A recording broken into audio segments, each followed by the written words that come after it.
بسم الله واللهم صل وسلم وبارك على سيدنا محمد وعلى آله وصحبه أجمعين. لو عايزة تعملي أكل بسرعة أو راجعة من شغلك في الحر ده، مش عايزة تقفي في المطبخ كتير، أقولك على طريقة حلوة أوي تعملي بيها المكرونة وكمان السجق. طريقة سهلة أوي لعمل السجق يا جماعة. السجق ده خارج من الفريزر مجمد لسه، بتضيف عليه حوالي كوباية ونص مية. وبعدين هرجع اقولك تاني عشان نعمل المكرونة. هنقطع البصل ونحط هنا ده الدقة اللي هي عبارة عن فلفل رومي مع ألوان مع حامي مع ليمون مع توابل ملح وكمون وكزبرة وشوية خل، وضفتهم عليهم كده لحد ما ياخدوا اللون الأصفر، وبعدين أنزل بالصلصة. ده عشان نعمل المكرونة بمنتهى السرعة. وبعدين ضفت عليها شوربة. لو ما عندكيش شوربة تقدري تضيفي مية ومرقة أو مية بس براحتك برضو. حطينا ملح وفلفل أسمر وشطة.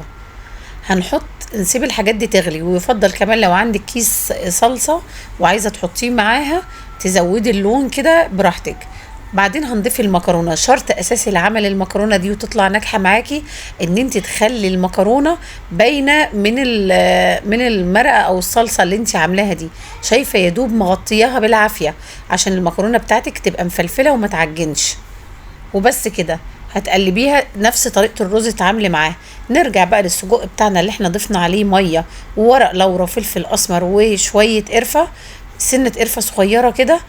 هيستوي في المية بتاعتك دي. الطريقة دي بتخلي لك السجق مضمون مني 100% ان هو استوى. هنيجي بقى في جريل عندك او طاسة او اي حاجة، هنحط بصل وشوية بصل زيت وبصل مقطعاه جوانح كده او بالطريقة اللي انت بتحبيها، ونحب نحط شوية برضو من الدقة اللي هي برضو فلفل وتوم وليمون وفلفل حامي على بارد. شوحي بقى البصل بتاعك ده لحد ما يدبل معاكي كده شوية. الطريقة دي سهلة وبتنجز معاكي جدا، وخاصة لما يكون السجق خارج معاكي من الفريزر. المية شربها السجق كله واستوى فيها، وهنا ما حطناش لا زيت ولا سمنه ولا اي حاجه. هو نزل الدهون بتاعته وتحمر فيها بالطريقه دي.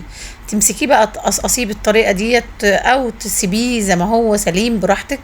الموضوع اختياري، لو عايزه تحطيه في سندوتشات وتسيبيه السجق سليم زي ما هو وتضيفي عليه خضار او تضيفي اللي هتضيفيه، او لو هتقطعيه زي الحاله كده لما بتحطيه مع مكرونه او تحطيه مع اي حاجه في بيتزا، في اي حاجه زي كده. الطريقه دي بتنجز معاكي جدا، وضميرك بيبقى مرتاح قوي ان انت سويتي السجق، مش مجرد كده خرجتيه وشوحتيه شويه في الزبده والحاجات دي، لا طبعا. كده اضمن بكتير. بعد كده هنضيف شويه فلفل حامي رومي على الوان المتاحة عندك، يعني تحطيه على البصل برضو يدبل شوية، عايزين فايدة الخضار تفضل موجودة فيه. وهنا السجق بقى ده قطعناه بالطريقة دي هنضيفه عليه. عايزاه يبقى جوسي وفيه شوية مية كده تقدري تضيفي عليه معلقتين صلصة مع شوية مية صغيرين لو عايزاه جوسي وفيه صوص والخضار يدبل اكتر من كده. عايزاه ناشف وعايزاه بالطريقة دي تقدري بعد شوية تشويح كده. طبعا هتضيفي شوية ملح صغيرين خالص، وعايزه تضيفي بقى كمون وكزبره والحاجات دي خلاص طيب خلاص بتزود معاك مش الطعم. عارف. هنا كان شويه ميه بسمنه بلدي كده في المقلايه عندي انا ضفتهم عليه. نرجع للمكرونه بتاعتنا اللي كانت اتشربت الميه، بقلبها بتعامل معاها كانها رز بالظبط. رز تشرب الميه بتاعته وبوطي عليه، اقلبها كده تقليبه واغطي ووطي عليها خالص لحد ما تستوي معانا وتبقى زي الفل.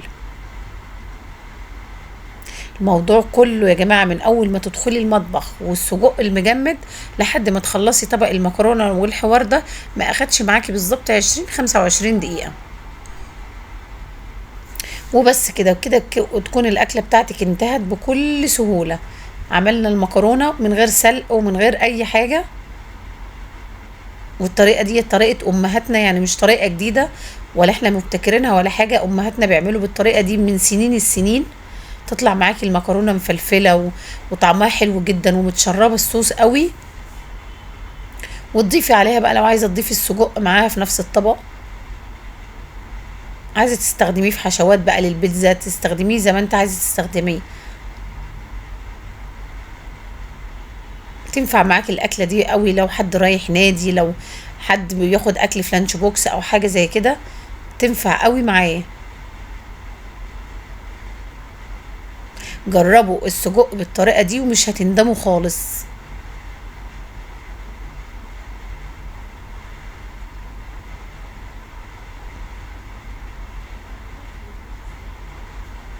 يا رب تكون الاكله عجبتكم، وان عجبكم الفيديو ما تنسوش تعملوا لايك وشير، واشوفكم في فيديوهات تانية كتير ومع الف سلامه.